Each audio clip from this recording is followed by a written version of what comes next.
Hindi nagustuhan ni Coach Freddie Roach ang sparring session ni Manny Pacquiao kanina kaya uminit ang ulo nito. Mula sa Los Angeles, California, may ulat on the spot si Mark Zambrano. Mark, ano nangyari?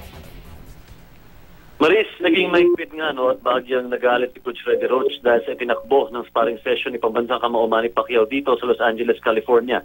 Some na rounds ng sparring ang ginawa ni Pacman sa loob ng wildcard gym kanina. Closed door ang sparring session at bantay sarado ni na Coach Freddie Roach, Justin Fortune at Buboy Fernandez ang bawat segundo ng critical na bahagi ng training.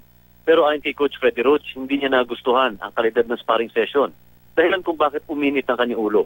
Siya raw mismo humarap kay Manny sa loob ng ring at tumanggap ng mga suntok para lang maisaayos ang session.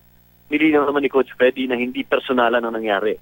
Hindi naman daw lingid sa kaalaman ng marami na magulang at anak ang turingan nilang dalawa. Trabaho niya kasi na siguruhin nasa tamang pisikal, psikolohikal at emosyonal na kondisyon si Manny Pacquiao sa bawat segundo ng training camp. Sa pananaw naman ni Coach Buboy Fernandez, walang dapat ipag-alala.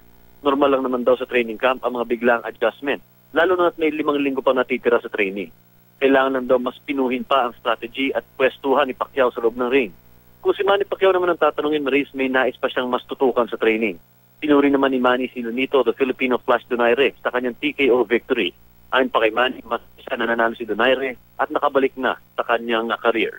Yan muna ang latest mula dito sa Los Angeles, California. Maris? Mark, hindi kaya dahil sa labis na pagod na itong nararamdaman ni Pacquiao kaya nagkaroon ng konting hindi nagustuhan itong si Coach Freddie Roach?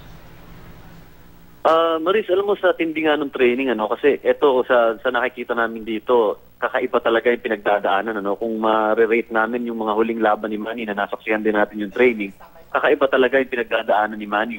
Sinabi niya sa atin, handa naman siya sa bawat aspeto ng mas pinaigting na training dito sa Los Angeles. Pero yung pagod factor, Maris, normal yan . At sinisiguro naman nung kanyang training camp na hindi naman talaga nasusunog ng masyado etong si Manny. In fact, nagkaroon ng konting variation nga dun sa hill run niya na para hindi na masyadong napapagod dun sa uphill, downhill na pagtakbo. Ay dun na siya sa UCLA, pinapatakbo ni Coach Justin Fortune. So yung pagod factor, siguro nagko-contribute din yun sa medyo minsan nagkakaroon siya ng mga mental lapses. Pero normal din yun, Maurice, dahil at this point, midway pa lang tayo ng training camp. So yung adjustment period ay matagal pa, may 5 weeks pa tayong natitira.